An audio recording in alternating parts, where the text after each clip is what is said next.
Welcome back. Now today on the show we're going to continue the conversation we started yesterday about the security alert by the Africa Center for Security and Intelligence Studies.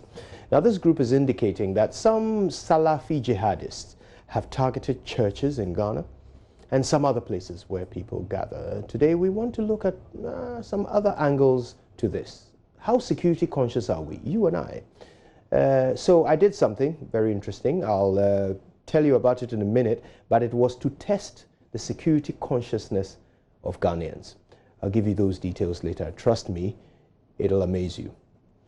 But before we get to that, let me introduce our guests. Paul Boateng is the CEO of Axis. They're the ones who originated the alert. Also with us, he's the ranking member of Parliament's Defence and Interior Committee, James Agalga. He also used to be the Deputy Interior Minister. Good to see you both. Good morning. Thank you for your time. Good morning. Right. So first, let's understand the nature of this threat. I mean, what can you tell us about the way by which you came to the conclusion that there is a threat? Let me say good morning to our viewers, and let me make one correction. I'm not the CEO, head of research. You're the head of research. Forgive us. That's our mistake. Yeah. Well, I would say this is my profession, and as usual, you know, intelligence, you gather intelligence, you do analysis, then you can't predict what is going to happen next. So this is all what you do. So for me, it's not something that's strange. Yeah. Now, Burkina Faso has been a bed of terrorism, unfortunately, for quite a while. I mean, about 2/3 of the country is under the control of such groups. And we have been their neighbors for as long as I can remember. But they haven't yet, breached our borders with any of that activity. Is it more likely now? Is it more of a likely outcome at the moment? Well, you know, security issues are very complex, and there are certain things that we cannot put into the public domain. Well, I would prefer not to talk much about that, but maybe the basic one, that's maybe preventive measure that you need to. For that one, I'm prepared to. Very good, and we will get to that. Yeah, giving details on how we get that intelligence, whether these people are in or not, it will compromise the situation, I think. Fair enough. I suppose without giving us details, what I do want to get is a sort of quantitative answer. Are we more at risk now than we were before? Very dicey. I don't want to say something that, but everybody is at risk globally. Even America was attacked. So you cannot be sure. And no security is perfect. No system in the world is perfect. So you need to be conscious and cautious. Make sure you do put certain things that will prevent. It's always one thing that I telling my people, there are 3 Ds. You need to deny them, detect, and then deter. That is what we have to do now. Everybody, no nation, no country is safe. I mean, that's a fair point, but this warning has come, from your organization, even if you were not desiring to put it out in the public domain. It's there now, and we know that it's as a result of your work. So, I mean, without going into details, is it not possible for you to simply say, well, Ghana is currently at a bit more of a risk than we were before because of, well, if you can't give us the reasons, at least quantitatively, are we in a more risky position today than we were in the past? That is a fact. That is a fact, and there are so many factors that we consider to make it a public that maybe we are at risk. The population has increased. A lot of people are coming in, looking at our borders.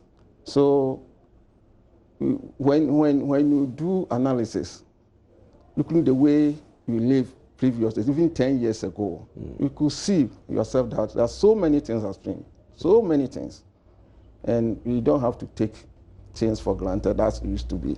Right.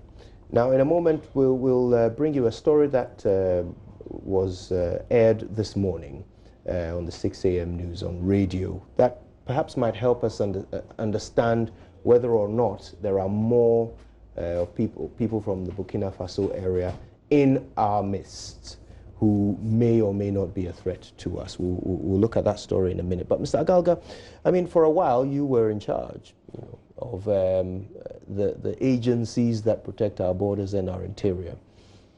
How big is this Burkina Faso terrorist threat, and how much of a problem was it when you were in office? Yes, Kwadwo, good morning to your viewers. Look, the problem of terrorism has been an existential threat for a very long time. And so, are you surprised that under our watch, we started putting in place measures to contain any eventualities? And so, for the first time, we found it necessary to establish the counter-terrorism unit in the police service. Our armed forces started training their special forces to counter terrorism as well. We deemed it appropriate, even at some point, to introduce legislation to afford our security agencies certain capabilities of interception, even though that legislation did not see the day of light because there were so many suspicions that were rife at the time. But the principal motive behind those legislation, which were meant to afford our agencies the ability to intercept communication, was primarily to counter terrorism. Having said that, Kwadwo, you don't need to be a magician to know that terrorism is knocking at our doorsteps. Why? All our neighboring countries, apart from maybe, if you like, Benin and Togo, have been hit. Nigeria is experiencing the threat of terrorism. I mean, they are feeling it on a daily basis. Boko Haram wreaks havoc on innocent civilians in that country. Niger has come under attack by the Al-Qaeda in the Islamic Maghreb. The same group continues to wage a relentless war in Niger. In fact, Mali, they controlled a lot of territory in northern Mali. Now, it is that group that has moved into Burkina Faso, which was a very peaceful country, which didn't experience terrorist attacks in recent times. I mean, you just put out the statistics that about a third of the country or so. Close to two-thirds. Two-thirds. Am I right? Yeah. It's being held by those terrorist elements. And they create no-go area for the security. A few weeks ago, an attack occurred along our border. Kulungungu is just a few kilometers from Boko, and I've lived in Boko before. And so if they can come as far as Kulungungu, which is on the borderline between Burkina Faso and Ghana, I mean, then you know the threat is knocking at our doorsteps. Côte d'Ivoire was not spared. The Grand Bassam attacks had some linkage with that same group, the Salafist, groups. And what is their motivation? They are opposed to secular regimes. That's it. And so for them, if you are not a radical Muslim, I wouldn't even say moderate Muslims, because they have attacked Muslims. Yes, correct. If you are not a radical Muslim, you become a legitimate target. So, in short, terrorism is an existential threat, and we as a country need to set up. Right. We'll assess our preparedness for that in just a moment. But I want to play this. This is a story that was done on the 6 a.m. news regarding some, well, let's call them unpleasant elements from Burkina Faso who are harboring here in Ghana. Let's check this out. Suke, located in the Lambuse district of the Upper West region, is a predominant farming community. It is some few kilometers away from neighboring Burkina Faso and used mostly by criminals and their elements as their hideout. Recently, 4 notorious fugitives entered a bank in Burkina Faso, tied up employees for an hour and shot dead the security man on duty before bolting away with unspecified amount of money. They were arrested by the youth of Suke, handed over to Lamuse police for onward extradition to their home country to face trial. We are not at a peace at all as far as stealing and other things are concerned. Interim National President of Dangman Youth, Abdullahi Suleiman Yelwe, noted that crime rate in the area is on the rise. As a result, residents now have sleepless nights. A lot of thieves are around. We end up losing all our animals to thieves. Cattle, this particular environment used to be our cattle ranch, very big one. One morning we wake up and everything was gone. The same thing to all the communities within, they all experience similar things. And few traders here, you know there's a market here. And when they come and trade and they are attacked by armed robbers. So the security situation here is very bad. The irony of the situation is that a police station that was constructed and finished 3 years ago for the community has now turned into an abode for goats and sheep. Former district chief executive for Lambuse, Kofi Bumdiaka, doesn't understand why the structure has been abandoned despite its completion in November 2016. Everything has been done, but the police station is still not in use, and I don't understand. What is annoying me, let me use the word annoying me, or disappointment, is that before I left office, there was an interim commander who was sent here, but today we don't have that commander. The people are talking of accommodation, and I think accommodation should not be a problem. If we should get a policeman here, accommodation should not be a problem, and that should not be an excuse as far as security is concerned. Let me use this opportunity to appeal to my successor to make sure that this project, that is the project of the people, the project that is for the welfare of the people, is being utilized accordingly. Meanwhile, Upper West Public Relations Officer of the Ghana Police Service, Inspector Gideon Boateng, denied the assertion that the police station at Suke has been abandoned, though we showed him current pictures and videos of the police station. He, however, conceded that they are unable to operate there fully due to lack of accommodation and inadequate personnel. We lack men in the region anyway.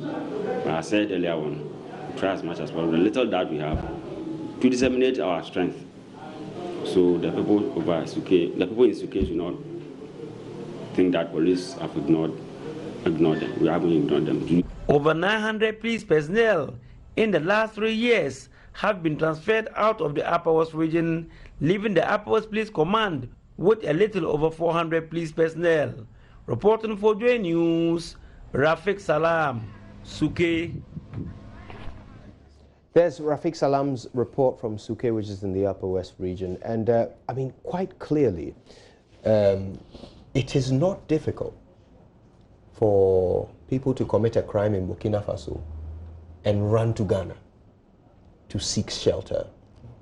Credit to the people of that community for, apprehending them, handing them over to the authorities. But, I mean, how did they get there in the first place? I wonder whether this is something quite typical in your understanding of how people operate in that area. How easy is it for people to just cross over into Ghana? Well, I think we have free movement across board when we're talking about ECOWAS. So it is difficult to restrict somebody from entering. And we have had this kind of relationship with them. And we will get a family in Ghana, and the same family will get the same people in Burkina Faso. So it's like we live together in harmony. So it's going to be very difficult to restrict them. And as you know, our borders are porous. If we are to maybe put certain measures to prevent that, but I think it's going to be very difficult. It involves a lot of money. You can't just go and prevent somebody from coming whilst you don't have any, because they will come easily, and you may not even be able to detect the intention of the person, whether he's coming to do business or you just want to come and cause a chaos or whatever. So it's very difficult. So it's up to the leadership to take preventive measures. Now, Mr. Agalga, you are the ranking member on the committee that is supposed to check, the institutions and organizations that must deliver security at our borders. You've just seen a police station in this community that is now a goat pen, if you like, because nobody has been assigned there by the police to provide, the service that they as Ghanaians are entitled to. But even worse, the borders, and Paul raises this very important point about how porous they are. Now, let me ask, your capacity as ranking member of the committee, to give me an assessment of how this government is dealing with it, but also to take us back to the time when it was your job to make this happen. I think it was Kwesi Ofori from the Ghana Police who said that immigration holds no information about the locations of foreigners in Ghana. So they will take all of this biometric information, everything at the airports or at the borders or wherever it is that they can gather data as you are entering legally. But once you are in, you're pretty much free to do what you like, go where you like, and nobody has a clue where you are. No data on where foreigners are. This is scary, isn't it? Kojo, that is quite unfortunate. I doubt whether the immigration service hasn't got data on the locations of foreigners, because in virtually every district, whether or not that district is a border enclave, it's not the issue. Immigration officers are posted there, and the reason why they are posted there is to monitor the movement of foreigners in our country and to know exactly where they are located. So I don't want to, as it were, hold brief for the Ghana Immigration Service, but I have doubts whether they don't have that kind of data. Maybe the storage of the data is what we should be discussing here. And I, when we were in office, knew that yes, they had problems with digitization and they needed to be resourced, in that regard. But they do have some amount of data. The major challenge that we had to grapple with was the inability of our security agencies to share data. So police service has a lot of data, immigration has a lot of data, police has a lot of data, but their ability to network, develop a network that they can all feed into for their operations is what was lacking, and we need to work and improve the situation, in that respect. So you dispute what Mr. Ofori is saying? Yes, I will have some doubts with regards to what Mr. Ofori said.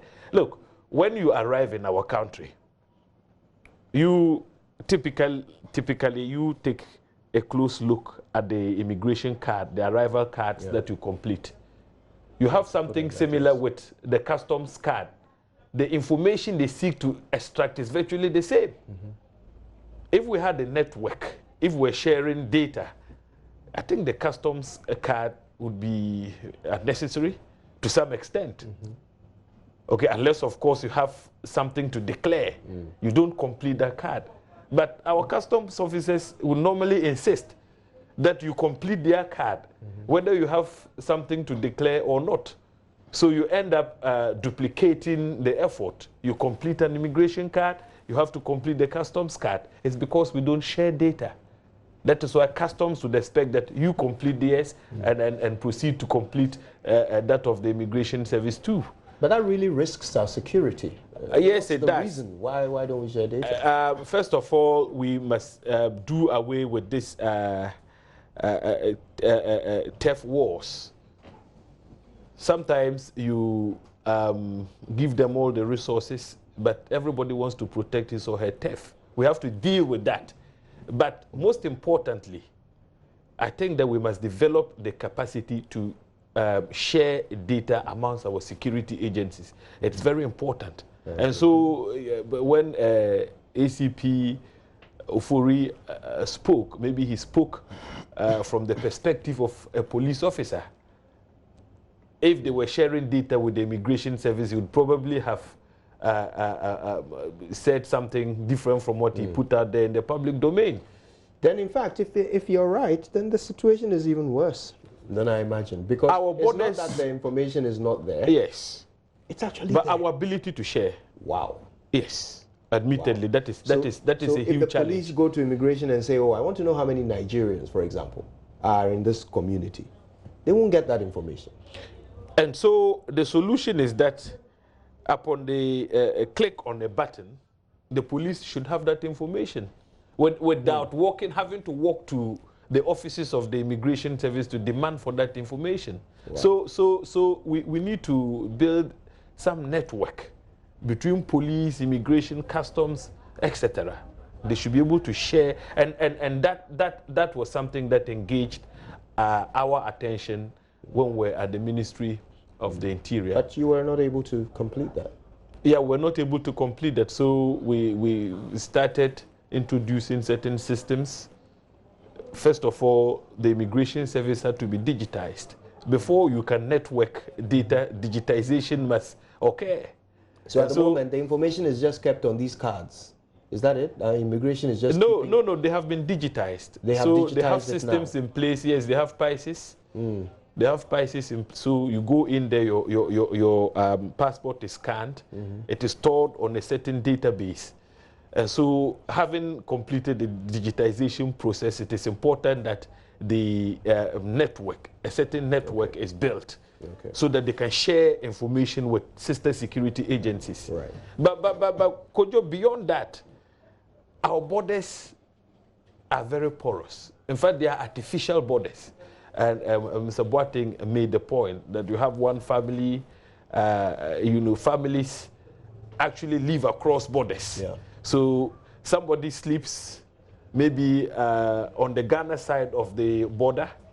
His farm is on the Togo side of the border. So when he wakes up from his sleep, he has to cross over to Togo to carry out his farming activities. So those borders are very artificial and porous. Beyond that, we ourselves haven't consciously made the effort to police those borders in an efficient and effective manner. Look, let me give you an example. For a very long time, our immigration service, which is the agency charged with the responsibility to police our borders, was not allowed in law to bear firearms. But to walk across the border, you find the gendarmes heavily armed to the teeth.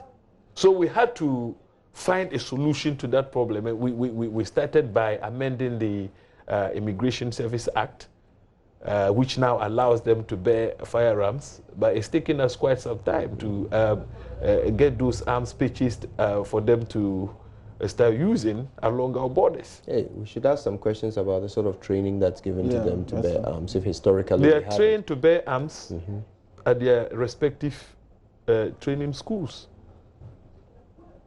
Okay. They are trained to use arms. The police have been trained to use arms for a long time. Look at what they but Kojo, it is unacceptable to deploy immigration officers. Remember that they took over the functions of the defunct Border Patrol, which was somehow affiliated to the military.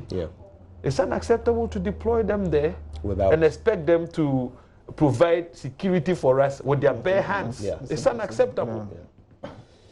Right, so let's hope that, of course, whatever training is given them to bear those arms are the best standard. Now, let's talk about how prepared Ghanaians are for any eventuality. And, of course, we pray against it. We pray, but prayer can never be a strategy. We have to put in physical measures. So, how security conscious are you?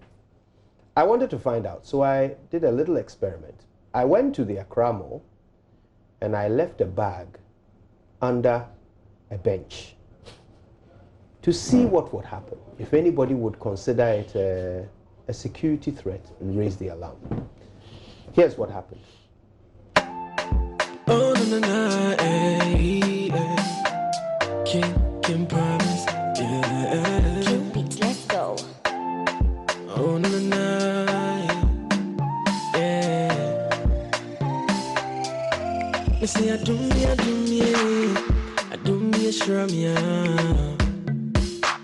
You know we say I be better past anybody. And so wish you out. And your boy no. See, so what the hustle know they make chance pass me by. So make it do your best and use your sense. I show the stress since I put God first. Charlie, it no be race, it no be test. And Jack guy to no one can test. Yeah. So make it tell them. So we can come, no the fear them. Baba got it for my side, so no shake. Yeah, when you're media, on Chonko na ondo. On any CCTV, they be and anyone me so. Even if I walk through the valley of death, I know the fear. Every day be your guide. Yeah, when you're media, on Chonko na ondo. On any CCTV, they be and anyone me so. Even if I walk through the valley of death, I know the fear. Every day be your guide. So make you no cry, no cry. Say you go be, make you still try. You no draw money, yeah, when you walk. Gosh, no good way. I pity make you no cry, still try. Say you go be, make you no cry. You no draw money, yeah, when you die. I don't mean a song, I don't mean a ding, maybe. I don't mean a ding, maybe. Team in China, cheetah. Don't mean a song,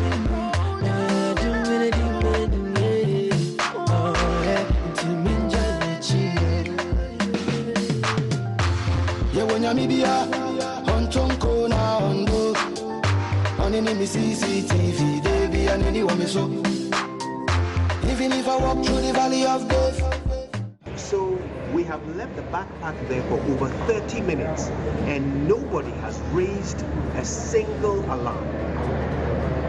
The people who are sitting on the bench have changed over time. Only one person has remained there, sitting right next to the bag. But he hasn't even noticed it's there, right beneath his feet. It could be a bomb, it could be anything. But he most certainly is not bothered, and neither is anyone else. I don't know whether there's CCTV in this shopping center, but nobody has picked up the fact that I left the bag there for 30 minutes. All right, I'll go take my bag. Yes. Namenti was Okana Musefa was Sankanya Mishirano, Unyamena was the Bontina di Piano, and Sana, Udimi Dini the Kobe Piano, Kaisa was Shemi, Ubuduna with Siano, El Shada. Unyamidia, Honchona, and any CCTV, Davy, and anyone so.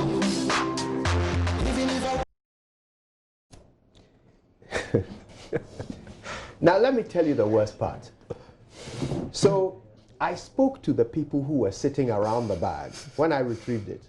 None of them wanted to go on record as the person who didn't notice the potential bomb next to them. But one of them had an interesting reason for not wanting to speak on record. He said he doesn't want to speak on camera because he's a national security operative. So my fake bomb was right beneath the feet of a national security operative, and he didn't notice it. Paul, professionally, what does this tell you about the state of alertness of Ghanaians? It tells you the training you give to our personnel. See? And then looking at this is something that I would say that because you are not experienced this kind of explosive and explosions before, people are not really thinking about whether, and I'm telling you, if you have worn maybe, what do you call it, long gown with white or with something covering your face, I think that's why people have gotten attention to run away. It's a fact. If I had worn some sort of like they do, for that one, because the perception is that it's only set of people who normally do that, but they have changed their modus operandi. They don't normally go to shops with those kind of dress anymore. So it's something that we need to educate our people to be conscious of this kind of things. It is very dangerous because look at this one. It's normally they use bags. They use bags. So even if somebody plays bag there, how are you going to do it? How are you going to react? You need to educate them. There's something that you call a C4. So like you did something like this, and maybe if the event organizers, in fact, this particular one, the security over there should have noticed this one and acted upon, but unfortunately they couldn't. We adopt the C1, C4, that's 4 C's. Then maybe the way you communicate, you call it methane. The 4 C is just simple, just to confirm whether the bag is maybe concealed with something like that. Then the first C, then you apply what you call hot. What is to find out if something is hidden in the bag, some concealment or something like that. Then you look at if it is something that is suspicious. Maybe you see some gadgets in the bag or something like that. Then you look at the typical of that thing. Is it bomb, or say explosive device, IED or something like that? Before you come to the next C, that's you. IED is improvised explosive device. Okay. Before you come to the next one, where you maybe contact the security personnel, those who experts who have knowledge how to cordon the place, and that's how we do it. But unfortunately, you don't have this kind of education on items like this. But as time goes on, I pray that with your assistance, the media will be able to do that. It's unfortunate. It's unfortunate that places like this, you go and nobody seems to be seeing what is going on there. And it is something that we need to wake up. We need to wake up. Now, the responsibility here for this public place to keep it safe falls on the owners and managers of this place. They are the ones to provide security and surveillance and so forth to ensure that such a thing can never happen. Yesterday was a very busy day in the mall.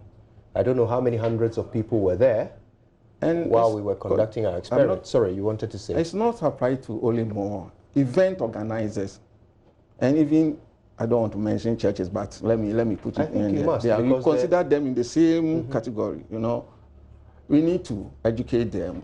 It's difficult, but we need to educate them to understand some of these basic things.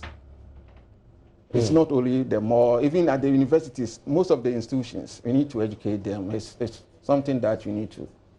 But, I mean, having exposed this lapse in the security of Accra Mall, the responsibility here, I mean, I'm trying to identify what went wrong in order for me to have been able to do that and not being detected.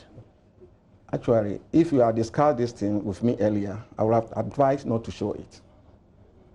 Tell me why. Because it's kind of sending signal how weak we are.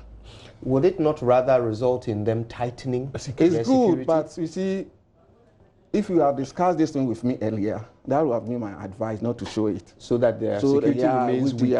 Then, not that it remains weak. You have the way of doing it. But, you know, for them, they are always looking at, because they also come here, they do know they have intelligence. They should always look at where they can, maybe this is the target, and so even individual has gone in with this, they couldn't detect it, and then implies that maybe we can go and then announce our presence. It's my responsibility to expose these loopholes so we can tighten them. I must be honest with you. If you had discussed with me earlier, I would not have advised you to put this. I would have been very concerned about that advice, Paul, because I would expect that you want our security to be better than that. Yeah. Don't you? After that, maybe you didn't even, from the security over there, you should have even gone to the shop owner to maybe have a word. I can tell you and our audience that this is probably the 5th time that JoyNews has sought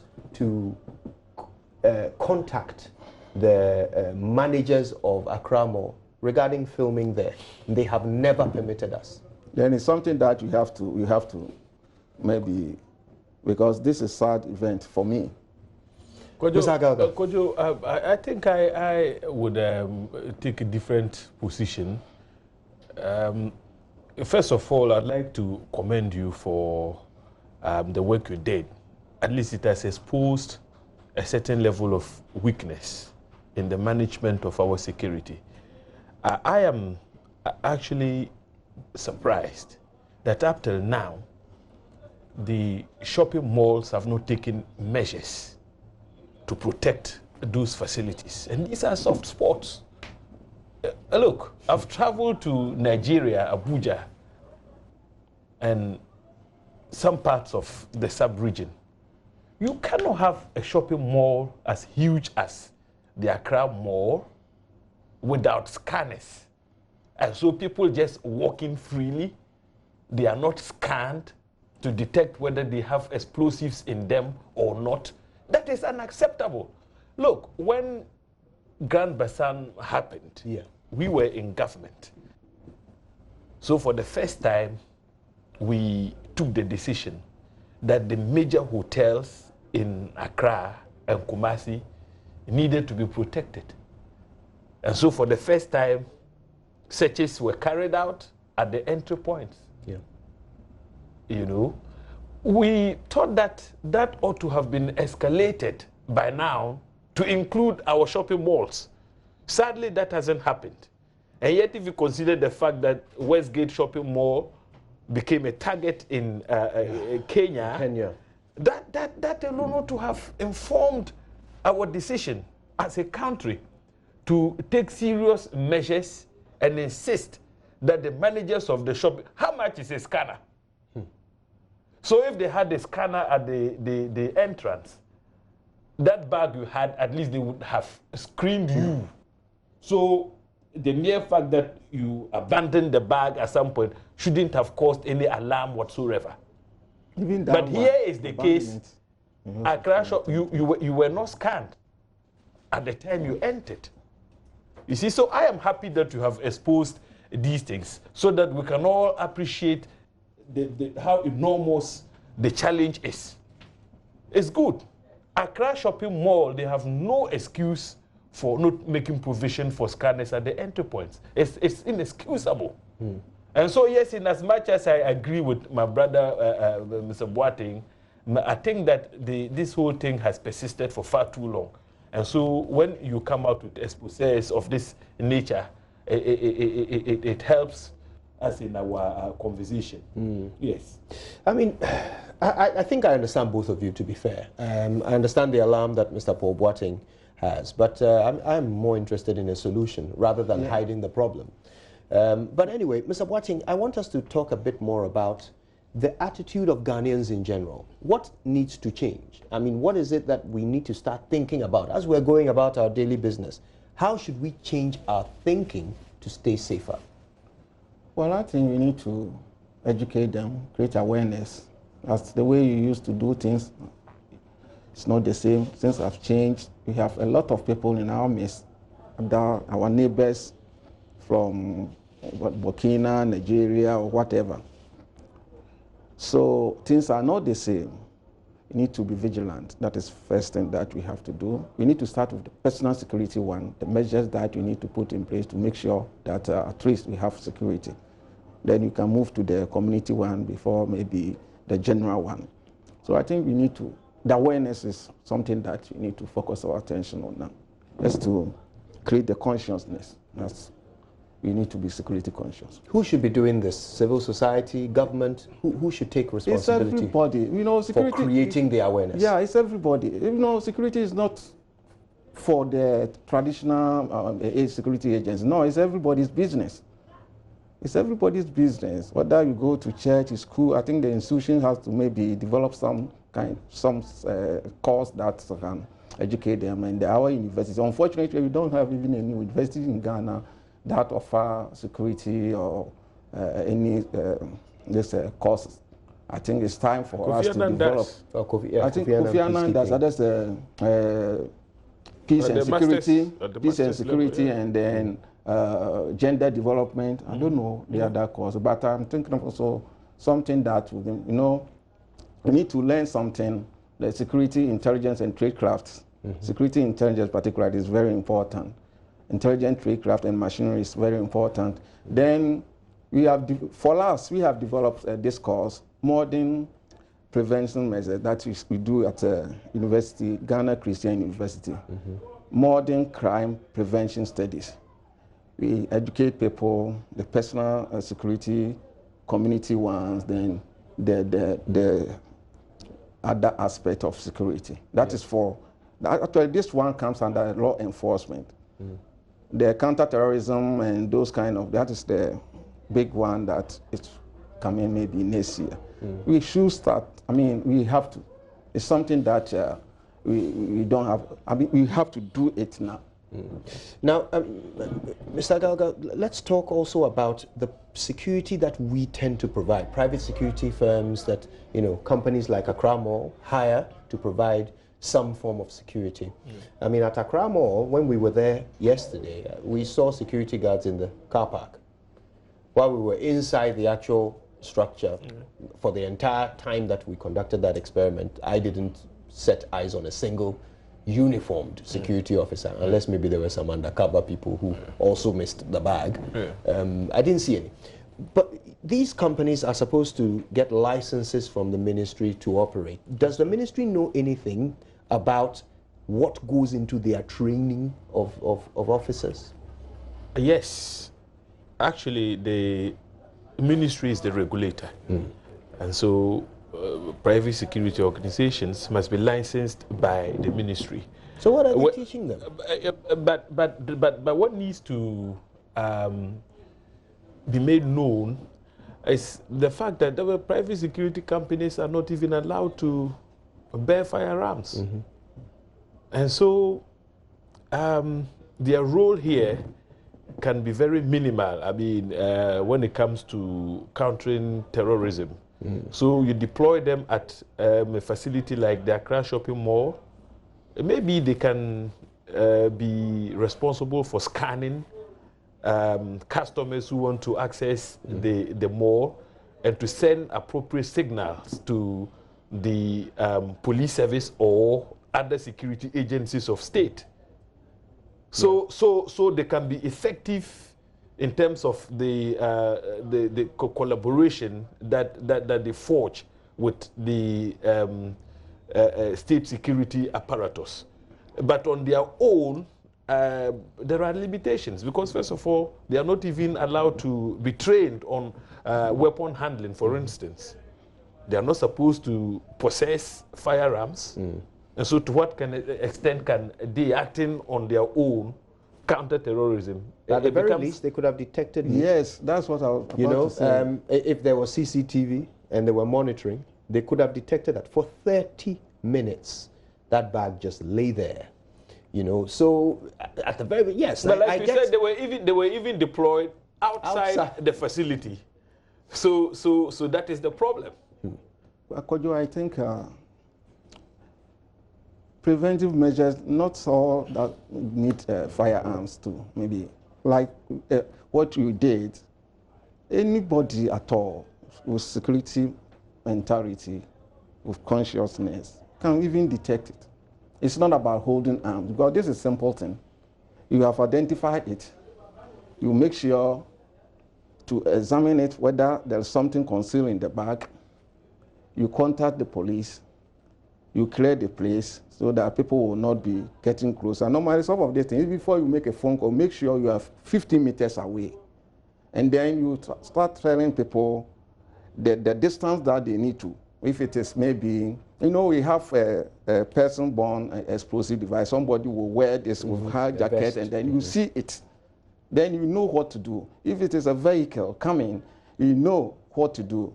So it's not necessary that we have to take maybe firearm, somebody who is trained well. These are some of the things that you need to educate event organizers, churches and whatever, so that they can easily detect and deter them. Because remember, we have the 3D concept: deny, detect, and then deter. If you're able to deny them, it is very difficult for them even to approach before you can detect. But if you're able to detect them, we have already denied them, detect them, there is no way they can act. There is no way. So we need to educate our people. The best way is to educate our people. Mr. Agalgami, you sit on a committee that oversees the work of our Interior Ministry. With a call like what Paul is making for education, what can your committee do?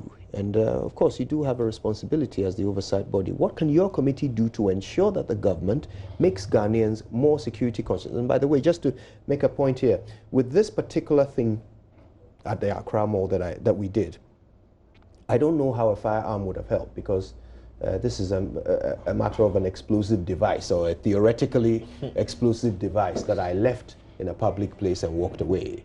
You know, so I don't know, even if they were armed, how would that help? Would it not have been more about sort of evacuating the space and so forth? Would that not rather have been, anyway, beside the point. Back to the committee and your responsibilities thereof. What can be done? What can be done? Yes, Kwadwo, these are matters that fall squarely within the domain of our committee. And so we have been having engagements with the security agencies from time to time.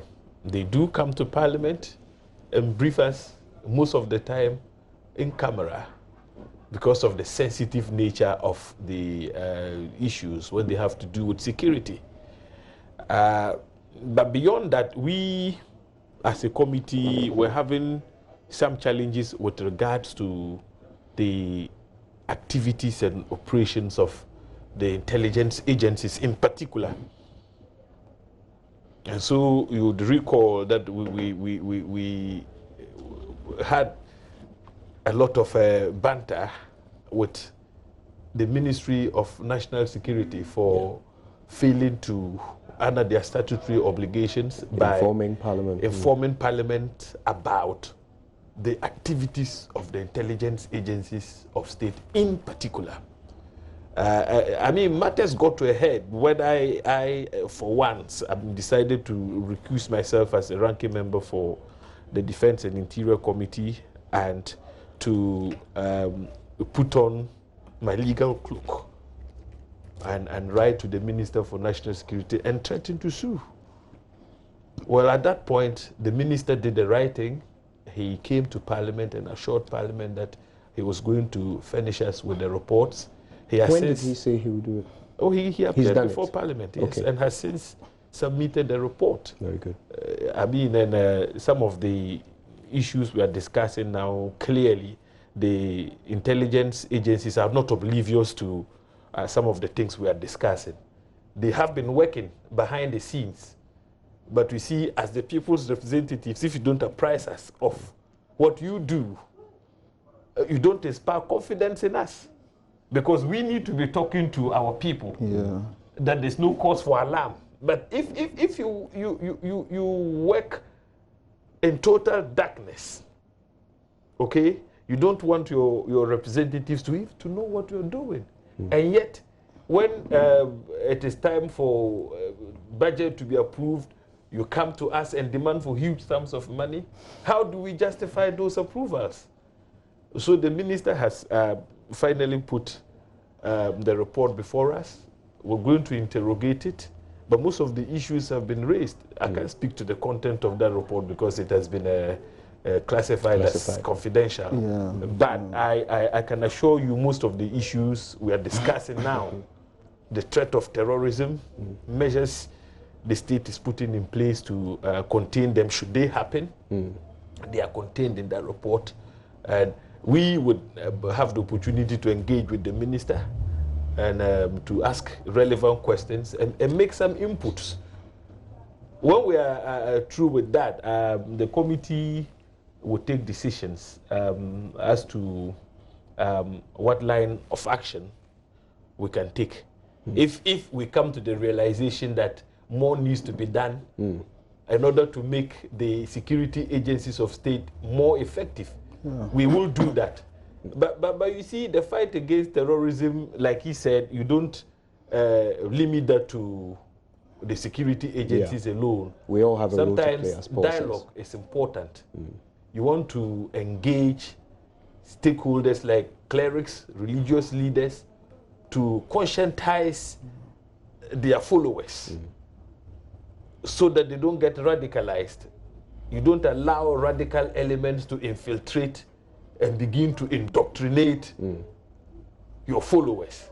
So those engagements must also be held behind the scenes. At that stage, the Peace Council, I guess, plays a pivotal role. Fortunately, Peace Council falls under the purview of the Committee for Defense and Interior. So we're going to engage all these stakeholders so that the issue of terrorism can be dealt with holistically. I want us to touch on one other thing before we go, but just before we get to that, Parliament has the power to legislate. That's right. Do you think we're at a point now, and I'll take maybe a minute from each of you on this before we move on to our last issue. Do you think we're at a point now where Parliament should consider passing a legislation on the minimum security requirements that any public place in Ghana should have? Kojo, I think so. Particularly with regards to the management of malls. I don't want to say places of worship. Well, but we should say it. If Burkina Faso is anything to go by, churches have come under attack. Yes. And so if our religious leaders, and not only churches, mosques, elsewhere, mosques have also been attacked. Look at what happened in New Zealand. That's right. That was also a terrorist attack. The guy just went into the mosque on a Friday, started spraying, and killed over 50 people. So our churches and mosques must be protected. So if that would mean that religious leaders are conscientized to get rally support from their followers, to make token contributions, so that they can deploy scanners, CCTV cameras, etc. That should be done. And if it would require legislating on the subject so that it doesn't become a voluntary sort of arrangement, I think we should go for it. All right. Paul, you agree? Yeah, I do agree. You know, it is important for us to consider that aspect, because we need to protect our people. Well, my take on that, just before we move on, is that if you have a public place that from which you make money, you have an obligation to the people who come there to give you that money to keep them safe. If you're a pastor, you drive a Rolls Royce, you can afford a scanner. So if you go to church and you see how nice your pastor's car is and yet you don't feel safe going to church, ask yourself a few questions. But anyway, let's put that to one side and talk about this very important national issue. It's captured everybody's attention. The Tadi girls who have been kidnapped, and one of them since August last year. I mean, this hashtag Bring Back Our Tadi Girls campaign that the JoyNews team have been embarking on. You know, we are very passionate about it. And that's why we want to take the opportunity, whilst we have individuals like yourselves who have that security expertise, to discuss every development in this campaign. The latest is that the CID Director General announced on a national network that actually when she said that she knew where the girls are, she was only saying it to give the families hope, and that she was misunderstood. Paul, from a security perspective, I wonder what your analysis is, or first of all, the announcement that we know where the girls are, and then how it has been managed since then. Well, I think if I'm to advise her, just do away with the communication aspect.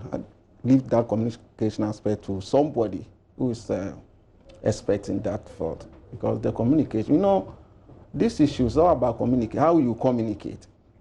The first one came out to say they know where the girls are. And I don't think you just wake up one day and it was something that we believed. So it's a teamwork. Then later you see the narrative has shifted to different. But I suspect there has been some kind of, what you call it, internecine security squabbles between the agencies. You know, sometimes one agency for maybe I'm the one working on it, you are coming to take credit. It happens. You remember before 9/11, the CIA monitored Habsi in Malaysia, gave the information to FBI. Because of that kind of squabbles, they say we all saw what's happening. So it's something that happens and then affect the security. That's what normally brings what you call intelligence failure. So I suspect that is really what's happening, because the woman will not just come out and say, we know where the guy, without giving assurance. So that is the one. For the communication, I think it should just do away with the communication, stay calm, and then focus on the... So you think that lends credence to the reports by another security analyst that actually the BNI boss had gone to some West African country to negotiate for the girls, came back with information, and it was based on that the CID boss went to make this announcement? Is that also what you're picking up? No, even if I have that kind of information, I won't put it that one out. It's not the best for us to do it. But I think those who got that briefing, President did the right thing for me. I know some people criticize him for sacking the person, but that's not the best. If the person is not performing, even if they have been appointed just a week, you have every right to sack him. So I think he did the right thing. I don't want to go into that matter issue in detail, but for me, I think there has been mishap between the two security agencies. Police and BNI? Yeah. Right. Oh, Mr. Agalga, she says she was only trying to give hope. Could you, as far as I am concerned,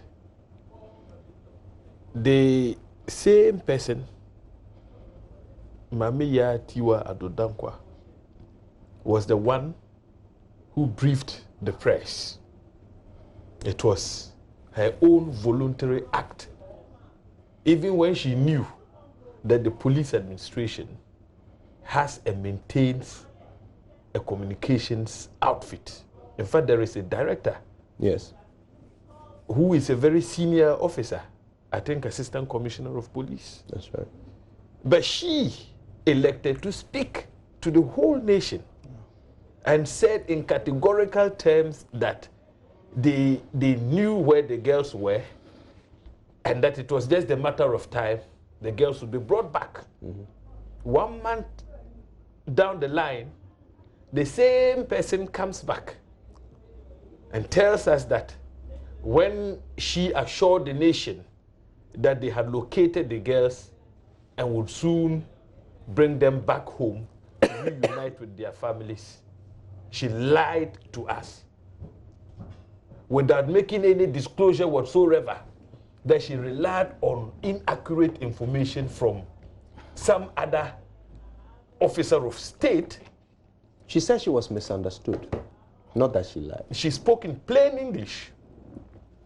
She spoke in plain English. It's intelligence. And so,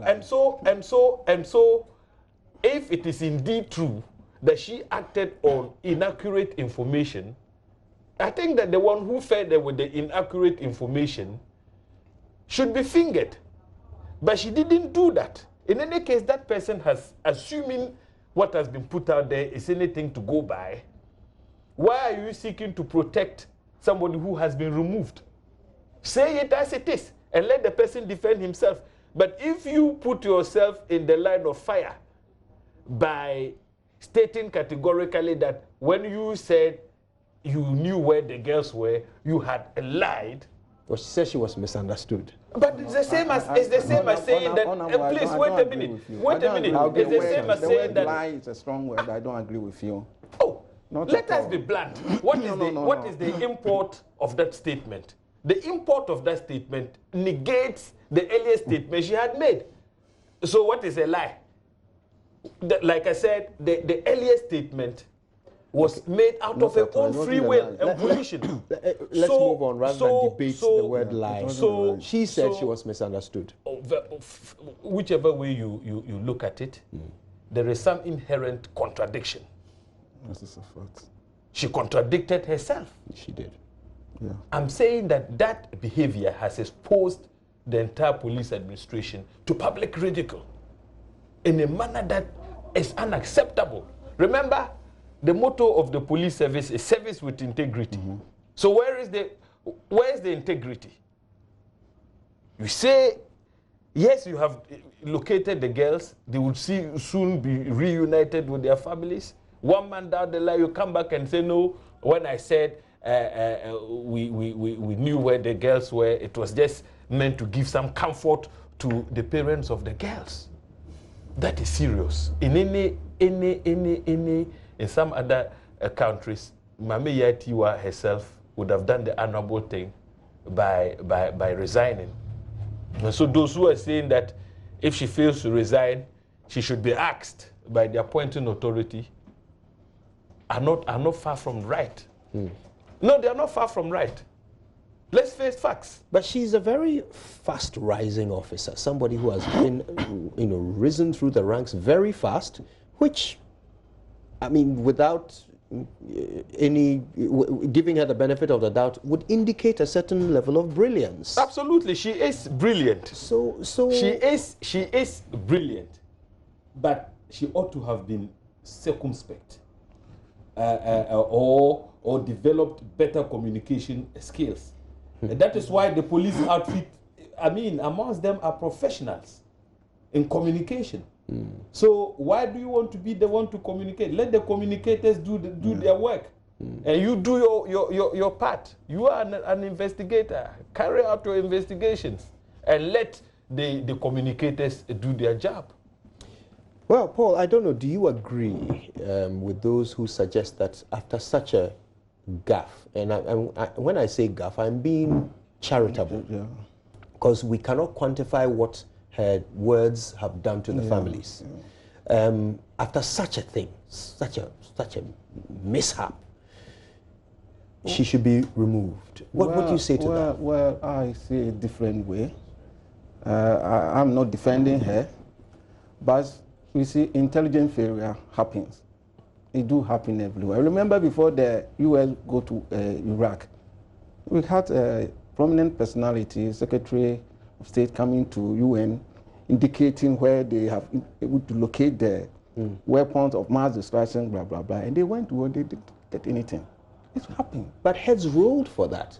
An entire government in the United Kingdom lost office because of that. People even call for Tony Blair to be prosecuted for war crimes. I'm coming. Meanwhile, he didn't do the whole commission's report indicted him. Let's allow Paul. The point I want to make is that, you see, security is compressed, and intelligence failure is always part of it.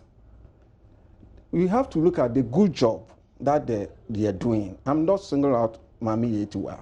It seems of late people have perception about police service, and I will say that let us look at the good job that they've been doing for us. You see, human institution, definitely there will be some kind of mishap. Just one or two things, then pass on them. It's not fair. But it's interesting hearing that from you, Paul. Forgive me. Let me just challenge what you just said, if you don't mind. Because a few minutes ago, you said that if the president decides to remove the head of the BNI for not performing, even if it's been a week since he was employed, that is the right thing. He must be removed for not performing. Clearly, that is a sensitive job, and that's why you say that. Now, the Director General of CID has made two decisions here. I said I'm not singling out Yetiwa. But we're talking about her. No, I said decisions. I said I'm not singling out Yetiwa, and I'm not here to defend Yetiwa. Right. But the perception, because of this one, you have generated a lot of people are saying the police this and this and that. That's what I'm trying to educate public on that. You shouldn't look at what has happened now, but let us look at the good job that they've been doing for us. Come to Yetiwa, yes, a police force. Come to Yetiwa. I've already stated that her communication was not the best. I must be honest, you should have done better. And I mean, there is no need as a head going to public, engage in media all the time. We have a communication outfit. We should allow them to do their work. So do you think she should be removed? I'm not the one to say she should be removed. I'm asking your opinion. If I'm to be maybe in her shoes, I would have maybe done what is expected of. Which is? For me, I would just say, okay, it's enough. It's enough. Quit. Is that what you're saying? You want to put words in my mouth? No, I want to ask you what you mean. So are you saying that if it was you would have resigned? It depends. It depends if her work at this level is good for the state. You know, intelligence agencies have the way of doing things. And you do analysis and think it's the best. you don't allow this one to overshadow the good work. Would you have resigned if you were in her position? Well, I will consider the work in front of me. If this one has maybe caused a lot of damage and has overshadowed my work and I cannot continue what I've been doing best, then I'll call it a quit. But if this one doesn't even maybe being, what do you see, that's what do you call it, block or something like that in the work that I'm doing, it has not anything to do with the good work that I have to do. I won't resign if I have something better for the nation. With my capacity, then I don't resign. You are not only a Ghanaian in privileged position of being a security analyst, so you know even more than we do about the work Ma'am Itiwa has done and whether if you ask my opinion, it might be different because, well, I said intelligence is all about clandestinity. So there are so many things that they have been doing, which for me is very good. You would not resign if you were in their position? At all. All right. Okay. Well, that settles it. I want to thank you both very much for your time with us. This has been very enlightening. And of course, it's only, we're not at the end of the debate on our national security. There's more that we have to discuss. But we'll be coming back in just a moment, right after these messages, with even more on the AM show.